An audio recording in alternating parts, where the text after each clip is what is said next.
Roughly 4 months from now, Mike Milbury will regain control of the Chicago Blackhawks, and it is my job, our job, in between now and then, to set this team up as best as we possibly can, not only for now, but for the future as well. A future that he could rip apart in front of our very eyes in a matter of moments.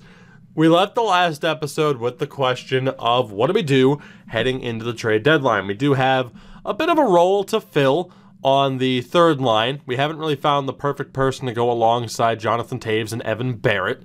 Ryan Carpenter's been okay. I mean, again, he had 2 points in 11 games, if I'm not mistaken, or 2 points in 8 games, I believe. Yeah, because he was at 11-11. I remember that now. So, yeah, he had 2 points in 8 games, and it's like, is he the guy? That point total is really nice, but is he the guy? And it didn't really look like it. That point total might have been really boosted by the fact he was playing alongside Kirby Dach and Alex Nylander when Dominik Kubalik went down to injury. So we looked through the league, saw who was on the block, and it raised the question. And there were really 4 players, I would say. Now, someone like Joe Thornton stood out. But looking at the comments section, I mean, number one, you do have someone like Nazem Kadri that we talked about. Braden Point was mentioned as well, as was Boone Jenner, and for the defense, Seth Jones. And when it comes to Seth Jones, the issue with him, of course, was, okay, Milbury dealing with the extension. Of course, yes, we could trade for Seth Jones and immediately re-sign him. Same for Braden Point. Obviously, though, with the way this team is set up right now, number one, Braden Point, it makes no sense whatsoever. Dominik Kubalik, of course, we're trying to make him that guy. Ideally, he would be that guy. Defensively, as much as I'd love to get Seth Jones, we can't work him in. We can't. I mean, obviously, we're stuck with Vlasic. If that didn't happen, I think we could do it. But it would be dependent on trying to trade Brent Seabrook, who's actually been really good next to Adam Boqvist this year. So, getting Seth Jones, is it possible? Yes. But then you think of who we drafted last year. And that's why I'm leaning towards probably not making a move. And that is because next season when Milbury takes control, it is a near certainty. He is going to likely sign our top defensive prospect in Dylan, who will immediately be a top 4 defenseman on this team. If I throw Olli Maatta into a deal for Jones, maybe it makes sense. Do we want to get rid of Olli Maatta when he's a plus 26 on the season? It's tough. It's tough because you are talking about shaking up a defense core that's pretty well locked in. Obviously, I don't know what's going to happen with this defense heading into next season. Maatta's contract is up. We have to hope like hell he doesn't re-sign Borowiecki. That's up to him, not me. Ideally, Brent Seabrook would retire. And then again with Marc-Edouard Vlasic, I mean, yeah, we can't get rid of him until we take control of this team again. So as much as I'd love to say go for Boone Jenner and Seth Jones, it just doesn't feel like it's going to work out necessarily. I mean, Jones, there's no doubt, I think I could get him. Could probably get Boone Jenner as well, although I think with Boone, he would likely be a rental. Although, God forbid, the AI re-signed him and the problems that could cause with the cap. It's so tough with this challenge. Like, if it wasn't for the spin of Milbury, I would 1,000% go for Seth Jones right now. Not even a question. Not even a question. But unfortunately, due to the limitations that we have here, I don't know what to do. I just don't think it's going to work. And heading into next season, Kirby Dach needs his contract, which I have to negotiate that myself. We only have $14 million to spend, and Kirby wants $8 million. Olli Maatta's deal is up. I don't really see $14 million. That leaves us, $7 after negotiating with Doc to re-sign Seth Jones. There's no guarantee, which means we have to throw Olli Maatta into the deal because I'm not allowed to get rid of Borowiecki. We throw Olli Maatta into that deal. How much does that affect the defense? And does it affect its for the better? I mean, again, Maatta's been pretty good for us, at least in the seasons that we've had control of him. He's looking for a big money contract. Who knows? Maybe this is the right time to try and pull the switch. You know what we're going to do? Let's re-sign Kirby Dach and see what the money situation is from there. Now, with Dach, I might as well just say $8 million. I might as well. Otherwise, we could look at a 4-year deal. I don't know. Is that glitched or not? Was that showing up as an RFA 5 years from now? We could do a 5-year deal, and apparently he'd still be an RFA. That might be glitched. It might not be. That could work, though, if he's still an RFA. I think a 5-year deal is good. We're allowed to do the 85% trick, of course. Much fewer limitations on this than in the LA series. Oof, we could drop this down by a lot. 7.1. If Kirby Dach accepts that contract, that could certainly set the stage for a more interesting deadline. For now, I'm going to leave Ryan Carpenter where he is, and we're going to see what happens with Kirby. We play the Buffalo Sabres, who are decent, similar record to us, 32 wins on the year. Ben Sherratt and Barclay Goodrow have been dealt to the Islanders for a second-round pick and a defensive prospect, and Kirby Dach has re-signed, so that's huge for us. So that leaves us, let's get an exact number. That leaves us with $8.1 million to re-sign Seth Jones. And if we were to get Seth Jones, and re-sign him, hopefully that means Maatta's definitely out. But if we were to get Jones, and we look at this defense, I mean, number one, we're low on cap space for this year, as it is.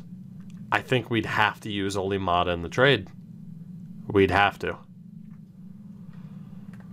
But then have Jones, Boqvist, Pulock as a top 4, although he's proven to be a great top 2.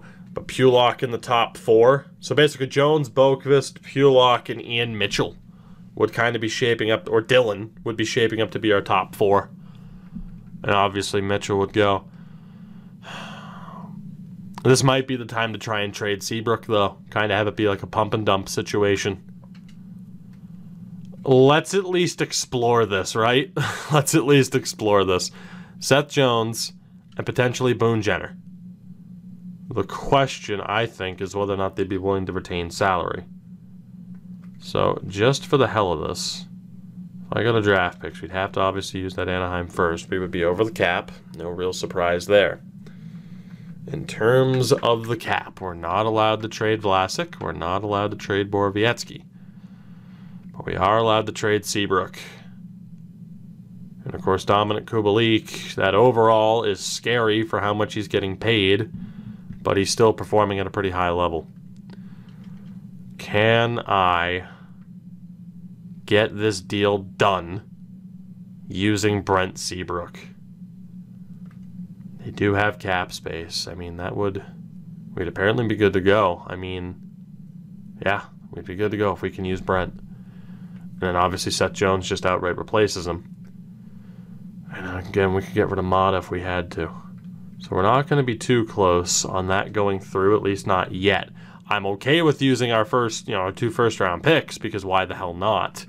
In terms of who else we really have to use that we would want to get rid of, not McElrath, not Tootin, Ian Mitchell. I've actually enjoyed how he's played this year. Boro we can't get rid of. Quinville and Entwistle, they've been fine. I'm not against using Trevor Moore. We're obviously using him in the LA series. T-Ply could be used. Sorella, Wise, Nordgren, it really drops off from there. Noshek's been great for us. We could use Sakura as well. They'd have too many skaters. But we can use Trevor Moore. What's the value looking like now? The value doesn't match. No real surprise. In terms of unsigned talent, I mean, I could throw in Langdon, but it's not as if he's that good. And then, say, a second? How close are we? Not close still. Say we throw in our first round pick as well. How close are we? Still not that close. We'll take out Langdon and go with a second. How close are we? Not close enough. You gotta figure it is Seth Jones. Despite that overall being down due to a morale crisis, it's still Seth Jones. And one of those medium top fours might be necessary to give up. Would it be worth it? Is the question. Give up McElrath to get Seth Jones seems worth it to me, especially when Dylan's as good as he is. How close are we now? Still not that close. Take out Trevor Moore. So we're talking 2 firsts, a good prospect, and yeah, second as well as Brent Seabrook. I don't know if that'll even go through. I don't see how we can get this to go through. Just for what we're going to have to give up here. It's crazy. Although, if we give up Tootin as well, it's a big risk, but we still have Dylan and our top 6 is young. Is that worth it to bring in a legitimate top 2 defenseman in Seth Jones? I know he's showing up as a top 4 right now, but we know his attributes are better than that. We know they are. And then we get Boone Jenner probably for just the rest of the year. Although if I can re-sign Boone Jenner too, that would be pretty good. Because he could be a third-line staple for us. Although he's had a brutal season. If that goes through, I'm cool with it. I'm going to safety net it really quickly. Just in terms of value. With their 3rd round pick next year, how close are we? About the block, needs, values off. What about now? Sweeten it just a touch. 2 first round picks, 2 solid prospects. But we shed the Brent Seabrook contract for Jones and Jenner. Seabrook's been good this year. He might retire at the end of the year anyway. But I'd rather have the 2 firsts and the 2 prospects or Seth Jones. Knowing that our first isn't going to be that good. And if we look at Anaheim, it's got a decent shot of being a decent pick, but it's not going to be a super high pick unless they tank the rest of the way. Is this worth it? Is that enough to put us over the edge, or are we good enough as it is?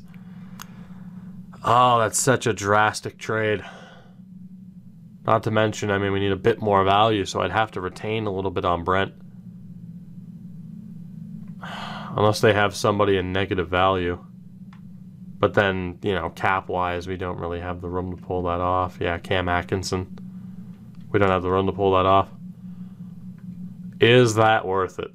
2 first-round picks. At best, we get 2 more players like McElrath and Tootin. So it's basically 4 players of this caliber for Seth Jones and Boone Jenner. And to shed the Seabrook contract. Basically, we give Seabrook's money to Seth Jones. Is this worth it? It's absolutely crazy. Is that enough? Okay, we're going to have to add more. No real surprise. Let's go 5%. Still rejected. Let's go 10%. 10% didn't work either. Let's go... I'm not going over 25%. Let's go with 15. We might not... I mean, this is the best we can do. Anything more than this is just ridiculous. We could take out Boone Jenner. That would go through. Oh, man. We can do that trade. Seabrook retained for $1.35 million, which brings his deal down to 5.525. Is this worth it? We get Boone Jenner for the 3rd line to play alongside Taves and Barrett. We have Seth Jones to make that top 4 even better, and then we immediately re-sign Jones.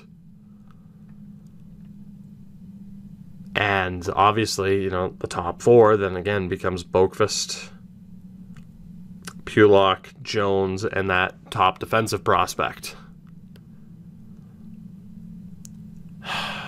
Again, Anaheim's pick could be a lottery pick. Could end up being the number 1 pick for all we know, or they could make the playoffs. We know we're not going to have a lottery pick. We're making the playoffs. The question as to whether or not this is worth it is, do we think Seabrook's worth getting rid of? He's had a very good year. He's 36. He might retire at the end of this year anyway. Is there that desperation to get rid of this contract? Again, these 2 first-round picks are likely to produce 2 more players like this. We don't have an extreme need for players like this because our top 6 is already secure, for the most part, as long as Kubalik develops. And our top 4 on defense will already be secure. Absolutely crazy. Absolutely crazy. And obviously, if I wanted to keep a first and a prospect, or maybe even not even retain that little bit of salary, I could get rid of Jenner. But again, Boone Jenner on that 3rd line sounds pretty damn good to me. But in theory, sometimes making your team even better on paper, it doesn't always mean that you win. Doesn't always mean that you win. And right now, this team's gelling as it is. Whether it be Carpenter, Fortin, all-time Armakian, we could run with anybody on that 3rd line. Oh my God, I don't know what to do. But I don't want to end the episode and be like, it's your decision, because this was supposed to be, the decision was supposed to be made already.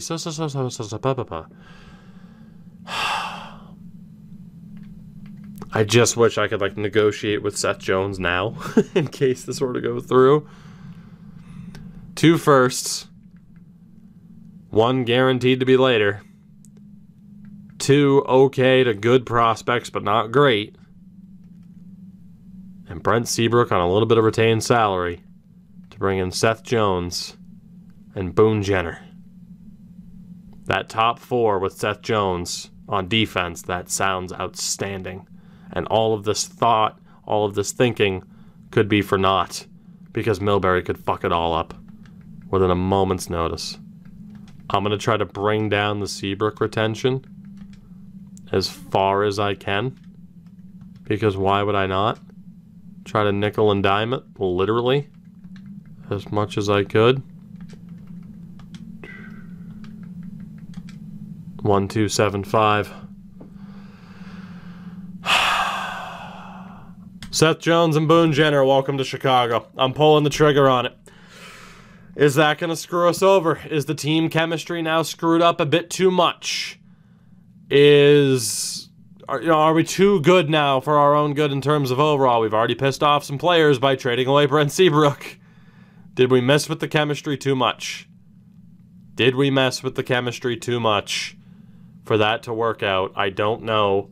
But now our top 4 for the rest of this season, and our team in general moving forward looks ridiculous. Jones is already back up to an 88 off the back of his fresh start. I am going to try to probably trade Dylan Sikora as opposed to potentially losing him on a send-down, because Carpenter's not going to be playing either, I don't believe.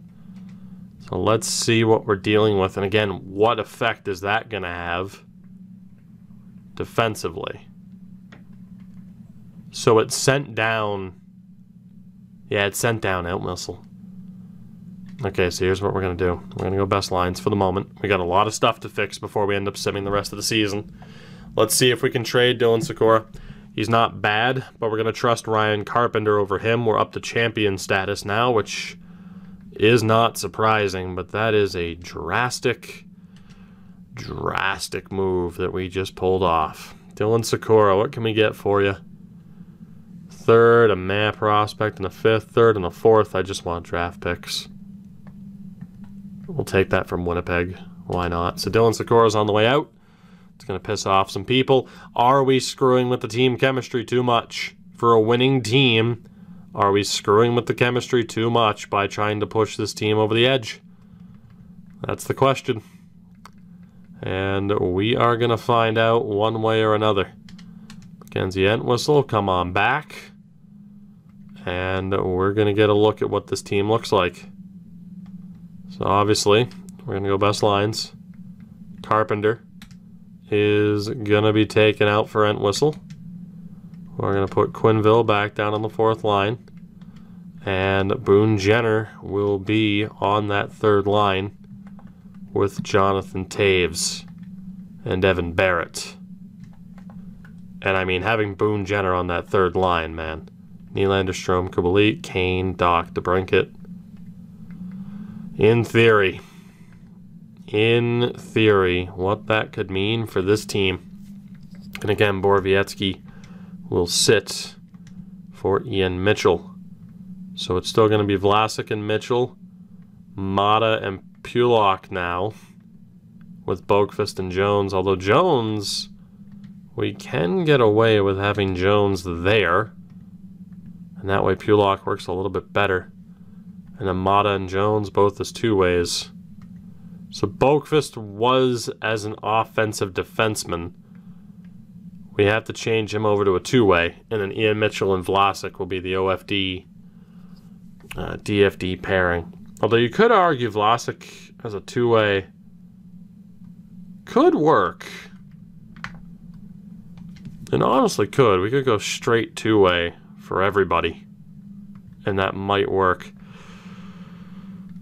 Time will tell if we just made the right choice. We could have just drastically screwed with this team's chemistry. Again, a team that was doing very well. Getting rid of Brent Seabrook is rough. Or perhaps that's exactly what we needed to push this team over the edge, because who's to say, man, we could theoretically compete this year. This could be our year on its own before Milbury even gains control. And no, if we win early, I'm not going to immediately be like, okay, new series, but you get the point. Mitchell could also work as a two-way. I'm going to leave Vlasic and Mitchell as they are. I feel like that makes sense to do that. What we do need to do is go over to centers and get Boone Jenner onto that right-hand side. And then we get to check the Seth Jones contract and what that could mean. Boone Jenner looks pretty good in this jersey, if I do say so myself. Then we check the Seth Jones renegotiation, because technically Ole Mata might not be long for this team. We also need to check in on Boone Jenner. So Seth Jones does not want to re-sign, but he's not looking for that much, and now we have $12 million available. So I want to give Seth Jones the full 8 years. We're going to try 6.5 for the next 8 years. And we're going to hope that he signs. And for Boone Jenner, he's looking for 4. He also doesn't want to renegotiate. But I would prefer to give money to Boone Jenner now to stop the AI from signing Mata and from signing Borowiecki. So quickly, let's go back to edit lines, just because I need to go best lines one more time to make sure it's good to go. I love that +5 on the fourth line. So we'll take out Carpenter, of course. Bring in Entwistle, although in fairness, I need to do this in a different order. So who's out of this lineup right now? On the left wing?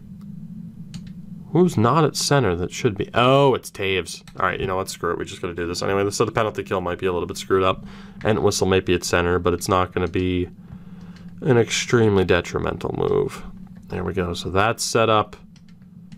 And then again, we'll make that flip and bring in Ian Mitchell. So not too shabby. I do wonder how well Jones and Mata will work together. Mata's an impeccable fit on that top line. Mata, Pulock, Boqvist, Jones. Jesus. That's not too bad. It's not too bad at all. And then down in the AHL, we went best lines for now. I'll fix that later. So let's see what happens in our first game with this new team. We take on Nashville.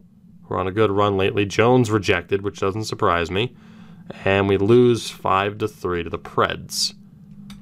Not great. Now, obviously, Jones not wanting to re-sign complicates things a little bit. Same with Jenner. A lot of people don't want to re-sign. It's almost like they know Mike's about to take over. So I don't think I'm going to be able to get Jones for the 8. But 4 years still work. So let's go 6, 7, 5. Slowly work our way up. And we'll see how this goes.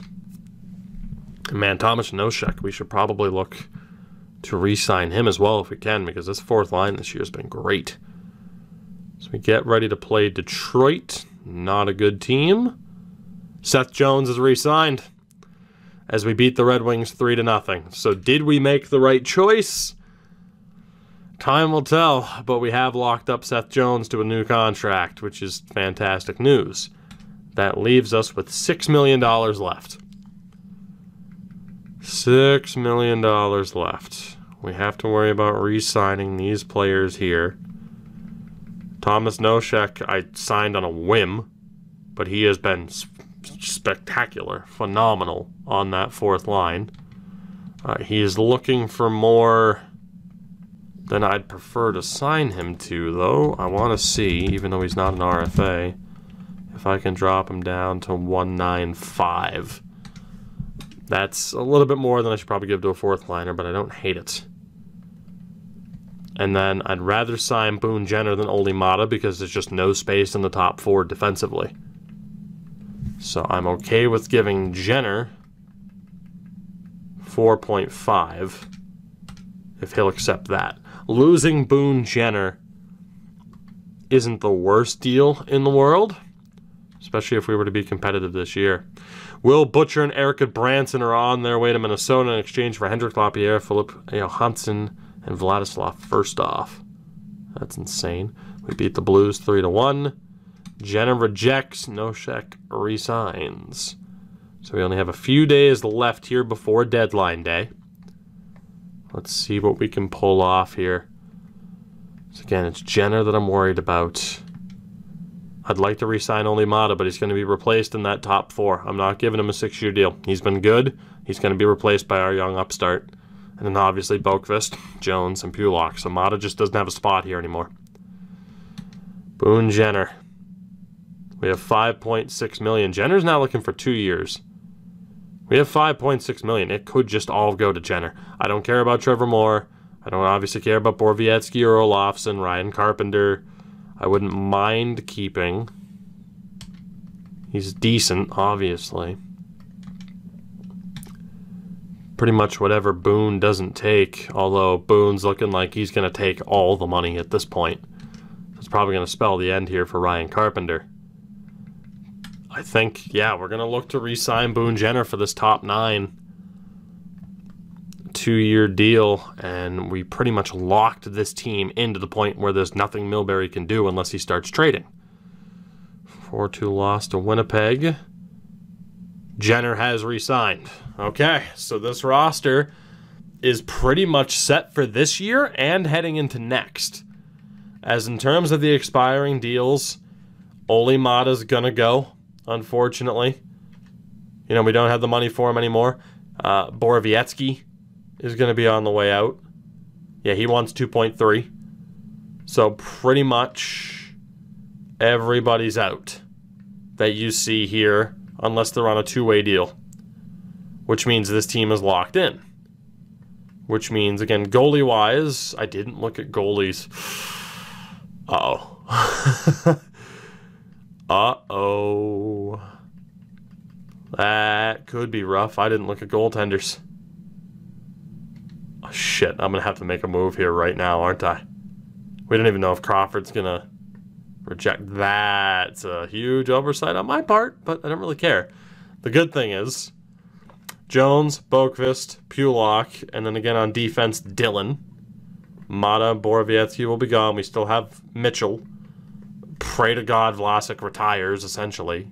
Vlasic, whatever. Defensively, we're still fine.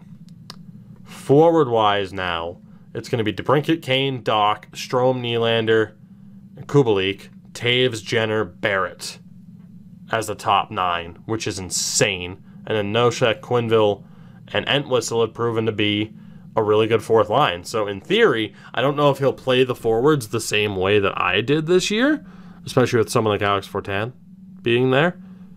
But for the most part, the roster, I'm kind of holding this roster hostage, or holding him hostage in terms of keeping this roster intact. The big thing, of course, is like, okay, I'm paying Jonathan Taves a lot of money to technically be a third liner and a power play specialist. I'm paying Boone Jenner a lot of money to be on the third line. Should that money for Jenner instead go to a goalie? Potentially. And then it would be like, Barrett,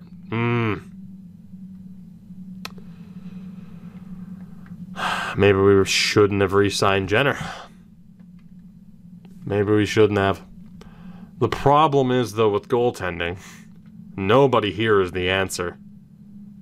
Let me see who's an upcoming free agent for goaltenders. I guess I can't. Mid-season, that sucks. So let's just kind of take a look here. I have a way around that, of course.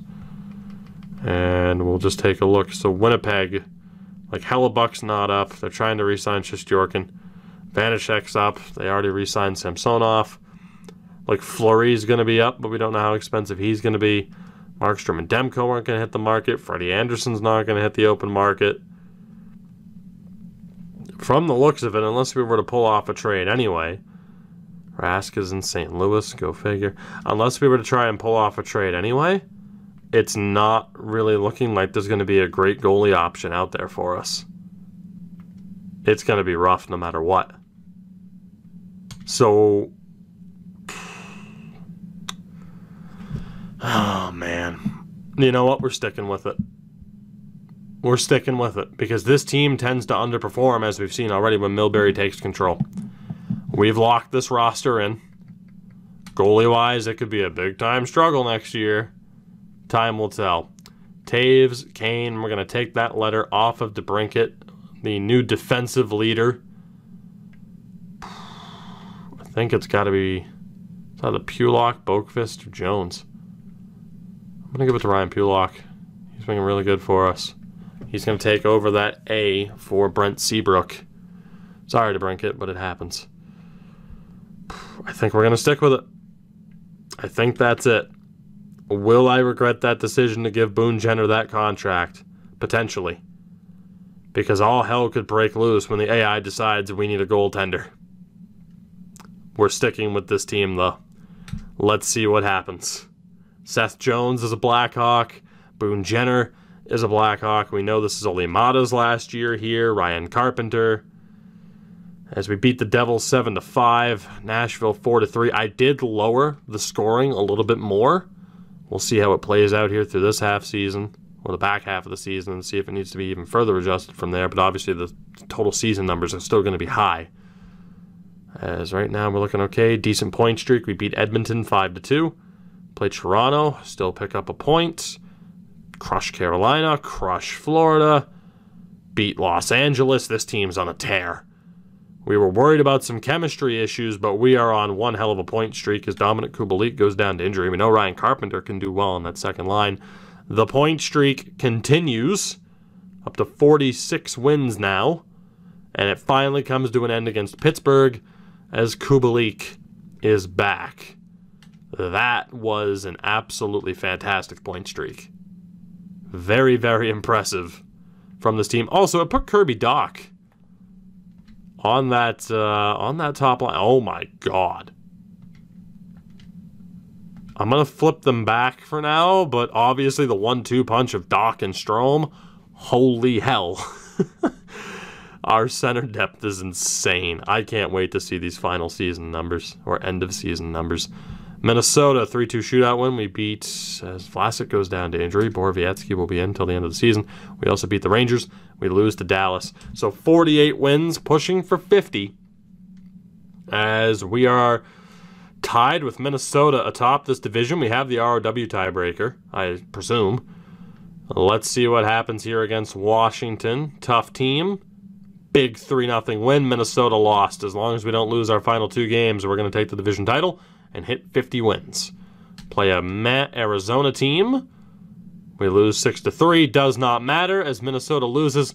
We are the top team in the Western Conference, and we might even be the top team in the NHL. As Marc-Edouard Vlasic is back, we're going to have to sim one more day to get everybody up to 82 games.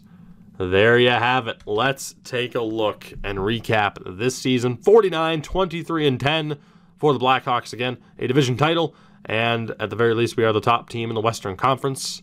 We are second in the NHL, though, as you can see up at the top there, so no President's Trophy. Minnesota makes the playoffs, of course. Nashville, Dallas, and St. Louis. Winnipeg misses out. Colorado was also a little bit behind the pace. In the Pacific, Vancouver, Anaheim, and Los Angeles made it, so Anaheim wouldn't have had a lottery pick.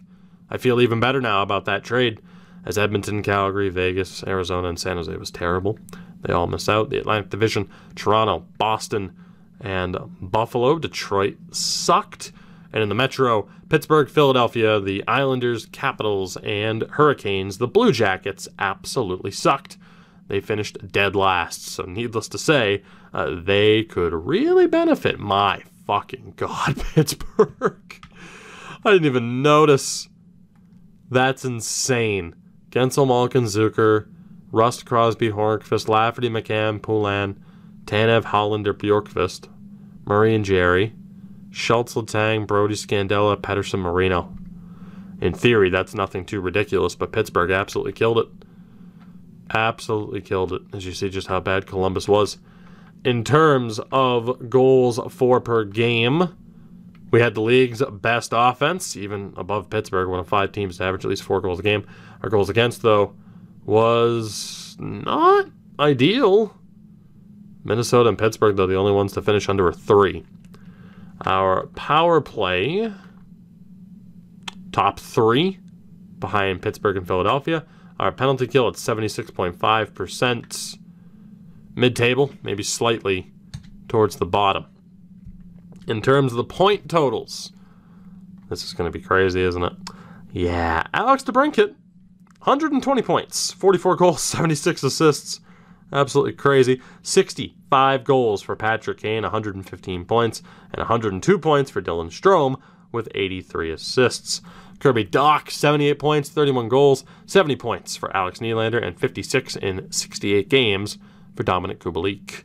Jonathan Taves, 53 points, 52 for Boone Jenner. How well did he do once he joined this team? 13 points in 24 games. I